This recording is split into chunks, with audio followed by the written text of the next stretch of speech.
Welcome back to another episode of the Kickass Relationship Show. And this is a special edition.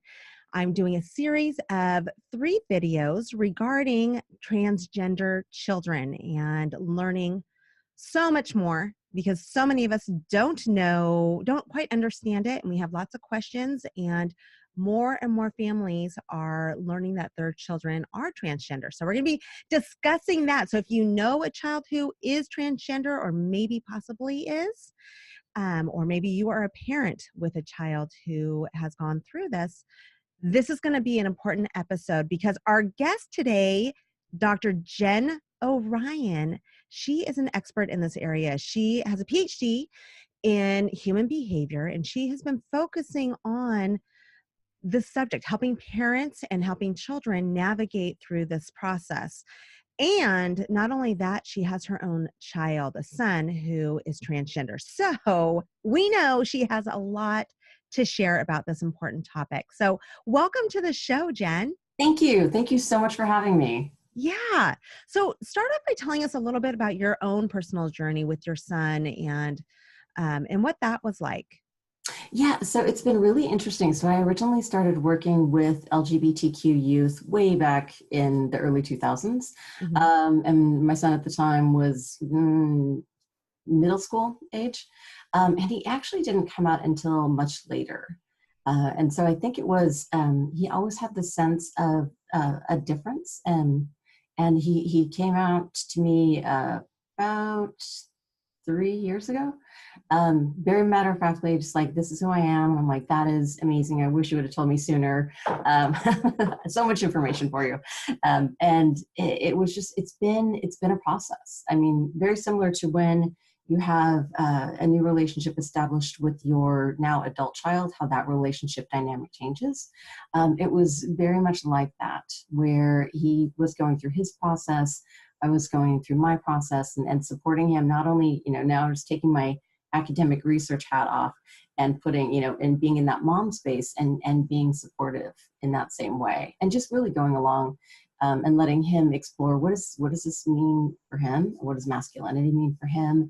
And just learning how he's going to navigate the world. Okay. So how old was he at this point when he came and talked to you about it? Was probably 22, 23. Okay, so he was an adult. He was an adult. Young, yes. Young adult. Yes. Got it. And did you have any idea, or were you kind of questioning maybe she's a lesbian? I'm assuming she was a female beforehand, right? Did any of that go through your mind, or did this catch you off guard? No, so it's interesting because I've found not only in my personal experience but in research as well, is that parents tend to have an inkling very early on. And okay.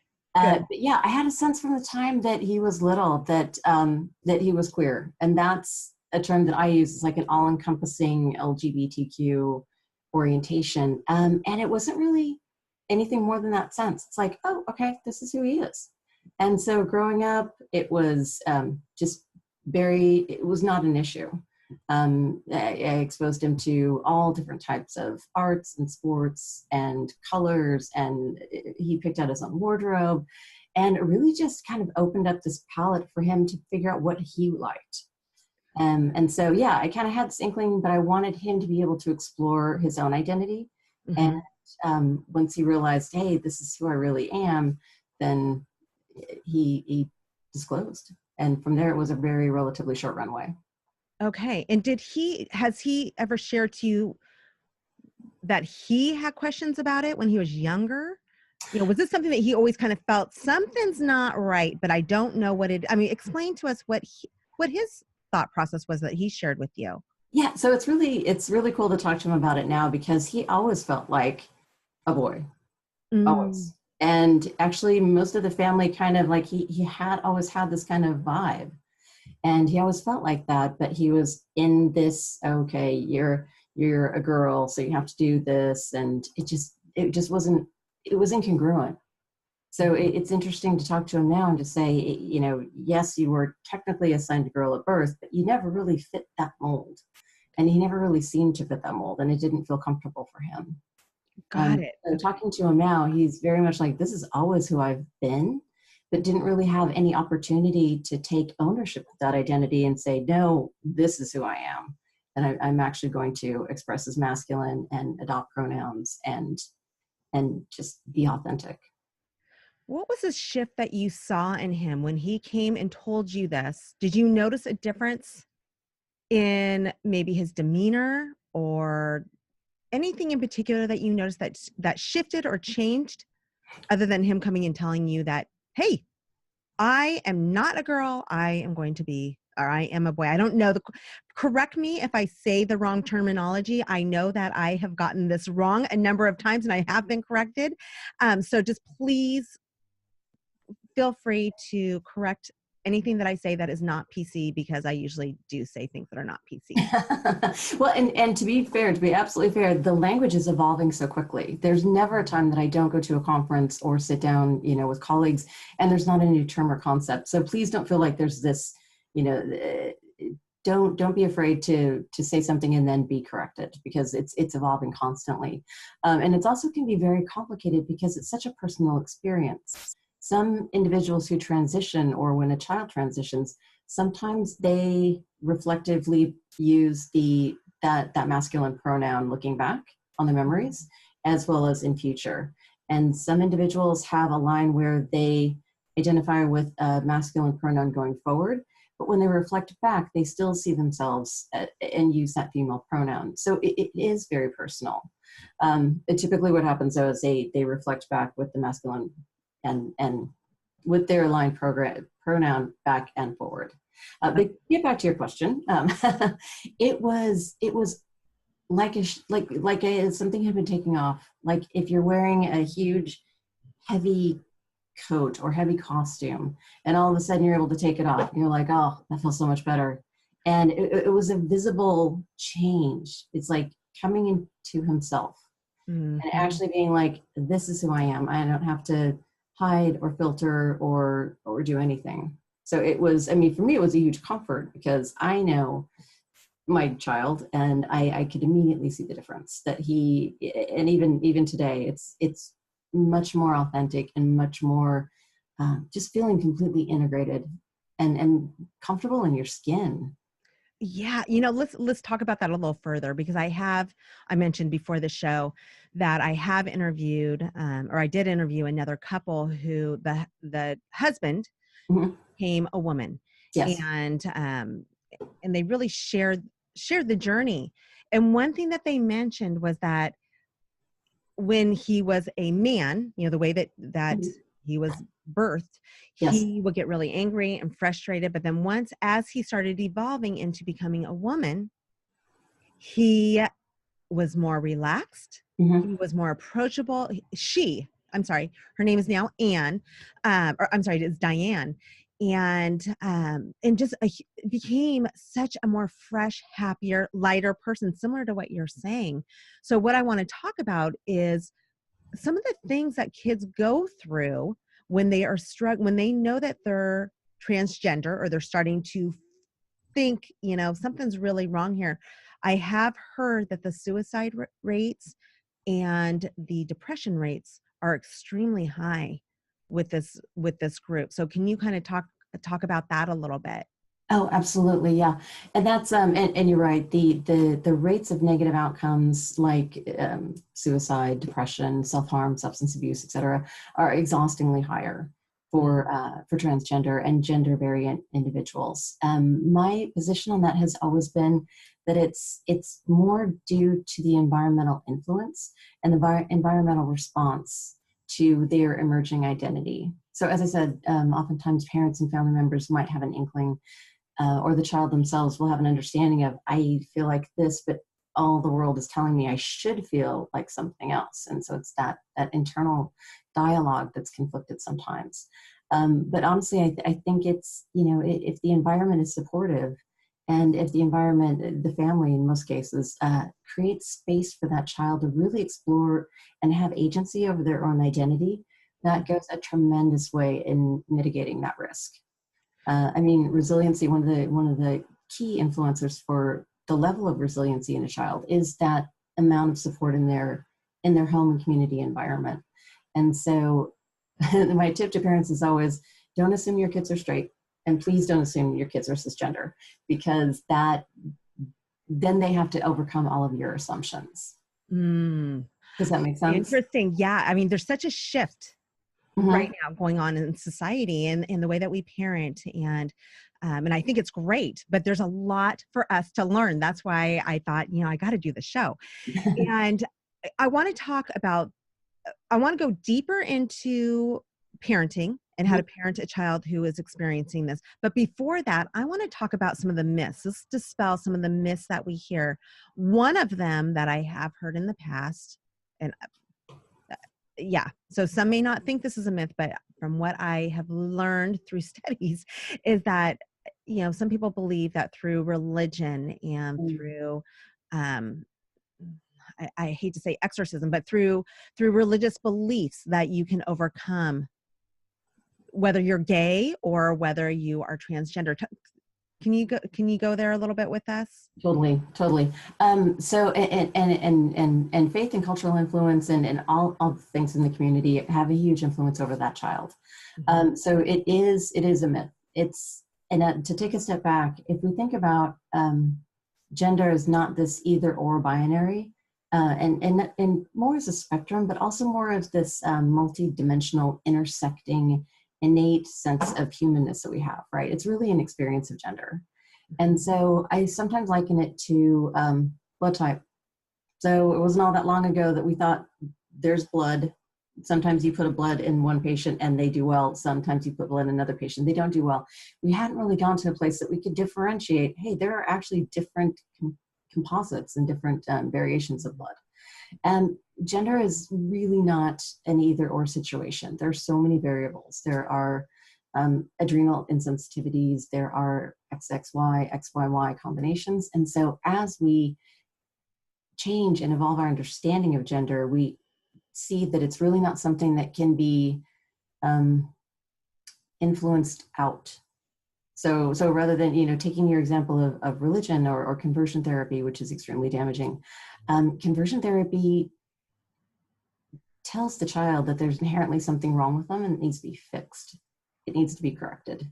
So rather than opening the door of you have agency over your gender and your gender identity, we're saying, no, you are actually in this box and we're going to put you in this box. And we're going to use this socialization pressure to make you go into that box. And really what it does is it forces a child or adult into the closet where they have so much internal conflict and internal strife. And that is what really exacerbates the risk for the negative outcomes like depression and suicidal ideation.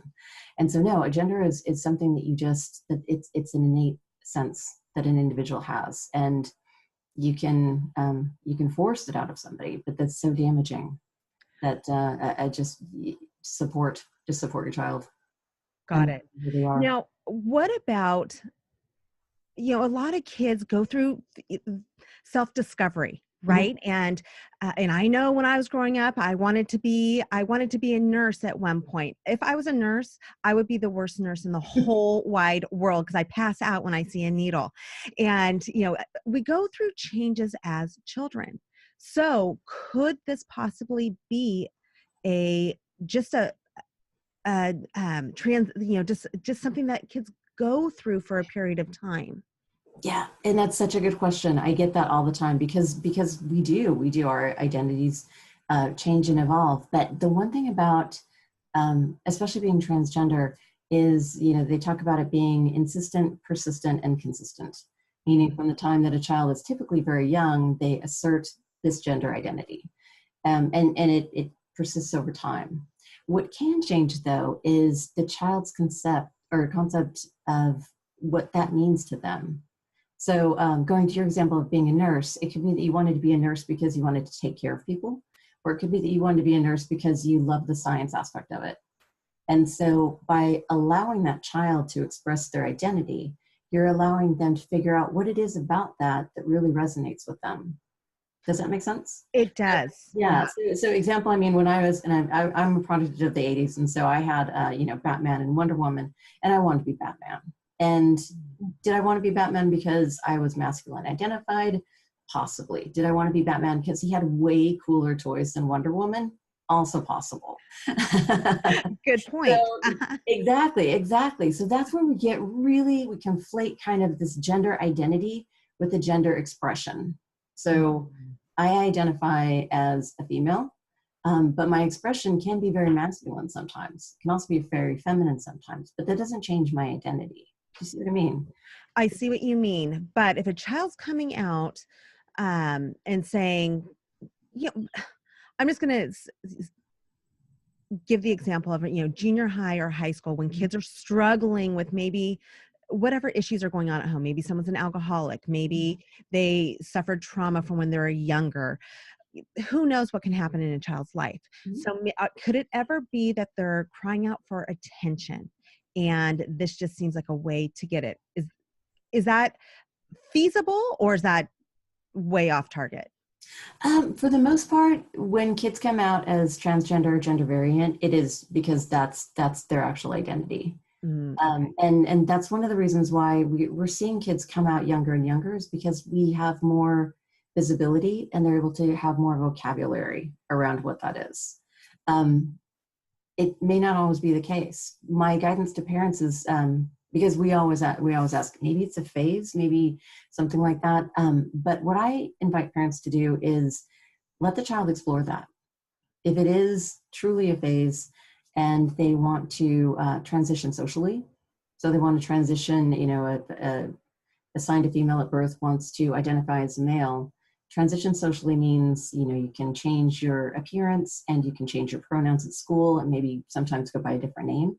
But allowing kids to have that space to explore is such a huge benefit to them, because they'll be able to decide for themselves rather than having a parent or somebody sit in that expert of their experience. I always like to say, as the inhabitants of their skin, they get to own the final say on their identity. So yeah, let them express that. And it's the same for sexual orientation. If your child comes out as bisexual, and then a few years later they're like, I identify as a lesbian. It's not necessarily that it was a phase. It was that they had to go through that experience to really intellectually conceptualize, okay, this is who I am here.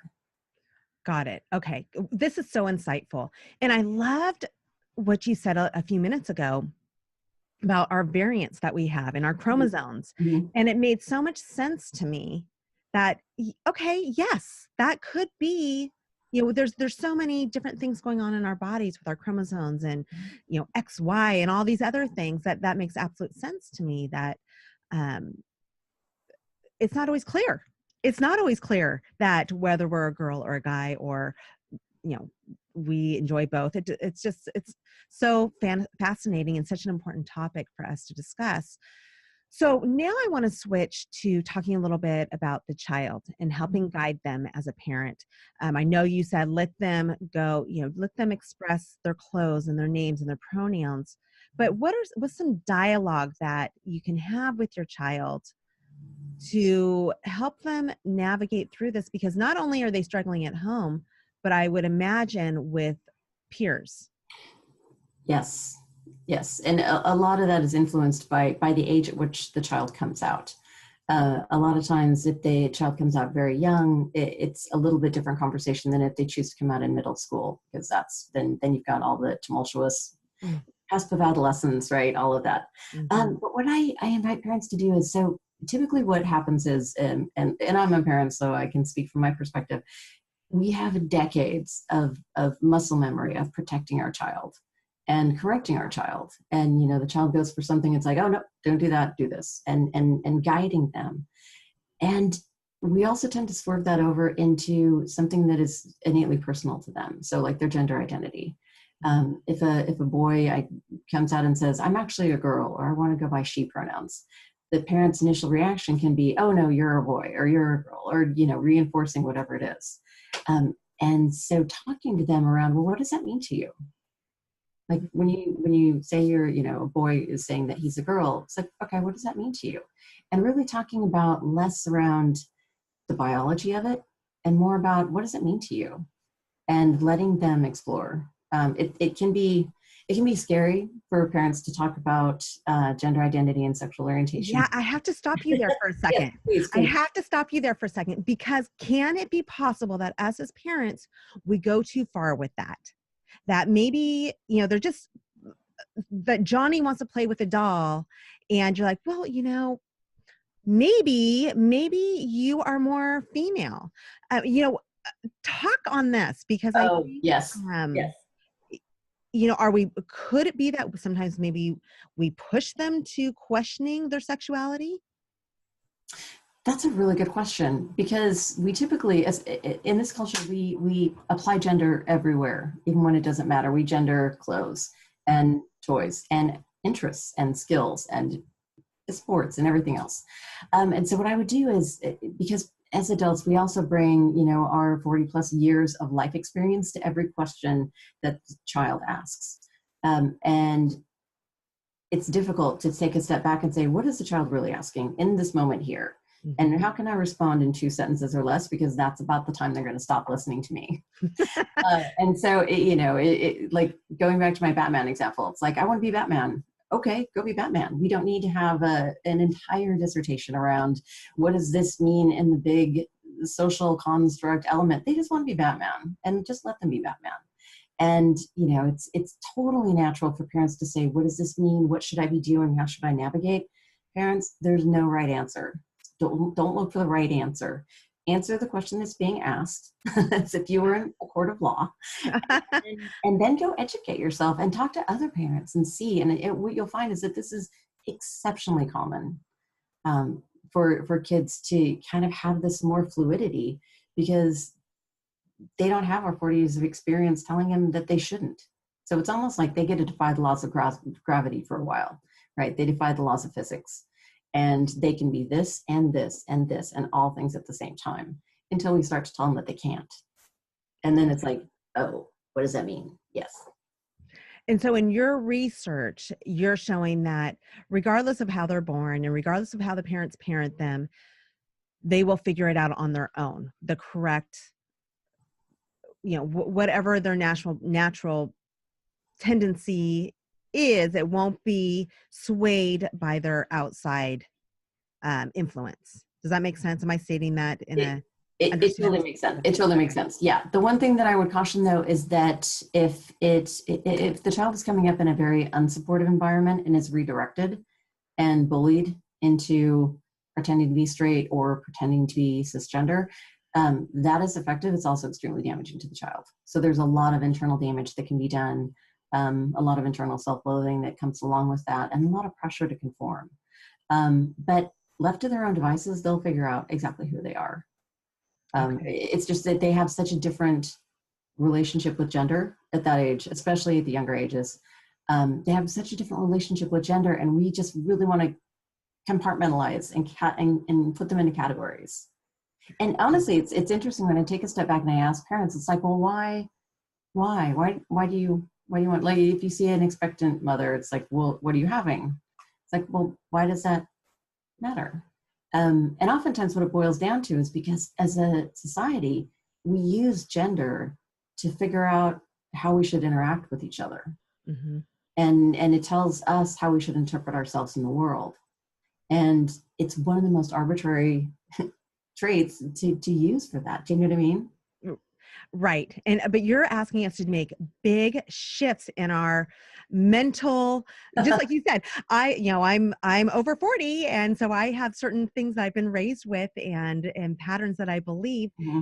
And, but that's why these conversations are so important. Absolutely. To help open our eyes to things that we're not aware of and to educate us, because the last thing any of us parents want is to have a child who is suffering and depressed and doing some of the things that you had mentioned earlier. So that's my passion here is really helping parents learn how to deal with this newer type of situation that some of us are experiencing. So with that being said, Jen, can you tell us some areas for parents to go if they're experiencing this? I want to know for parents and for kids where they can go to get more support and help. Oh yeah, so there's tons of resources out there. There's PFLAG is a huge resource. Most schools have some sort of gay straight alliance Mm. that is extremely effective in their local resources. But yeah, PFLAG is a national organization. They're phenomenal. And there's Are you, what do you, so P is in Paul, flag, like oh, waving a sorry, flag? yeah, Okay. PFLAG. So it used to Okay. be Parents and Friends of Lesbian and Gay Individuals. Okay. But it's a national organization, PFLAG, and they're phenomenal. And there are lots of local organizations that are jumping up as well. The one thing that I would caution people is to make sure that when they're looking into organizations or looking for support, that they find something that's research-based and evidence-based. Good Because point. you want to make sure that what you're looking at is got some scientific backing to it. It's been peer reviewed, and it's demonstrated. It's not as much somebody's opinion as this is what the research shows. Got it. Okay. And then I think you have an organization as well. Can you tell me about that? Oh yeah, so I am Double Tall Consulting, and I work with parents and families and other caring adults, helping them navigate their kids' coming out process. Because Okay. what I found was, even before my son came out, there's just not very many resources. There's not very many places for parents to go. I mean, there's tons of support for their child, and that's rightfully so, because the child needs to be supported. But Hmm. what parents don't understand is they go through their own process too. And that Hmm. can be really complicated. I mean, there can be some grief and some anxiety, and how do I keep my kids safe is a big question for parents. And so, yeah, that's what I do is I sit down and talk to parents and kind of guide them along the way and give them resources that I can. And I do a lot of work with teachers and camp counselors and people like that who deal with kids that aren't their own, because that just adds more complexity to it. Okay, awesome. So on my website, I will have these links, and I'm going to ask you, Jen, to send those to me if you can. Oh, And yeah. so I will have these resources for those of you who are listening. And if you know someone who is going through this, if you can please share this video and share those links. I know people will be appreciative of that. So Jen, thank you so much for being here with us. Again, to get more information about Jen O'Ryan, it will be on my blog. So just go to midoriverity.com and you'll see the Kickass Relationship Show, and that's where you can find this. And thank you so much for being here with us and sharing such insight. Thank you so much again for having me. And thank you for doing this work, because this is huge, getting the information out to parents and families. Absolutely, my pleasure.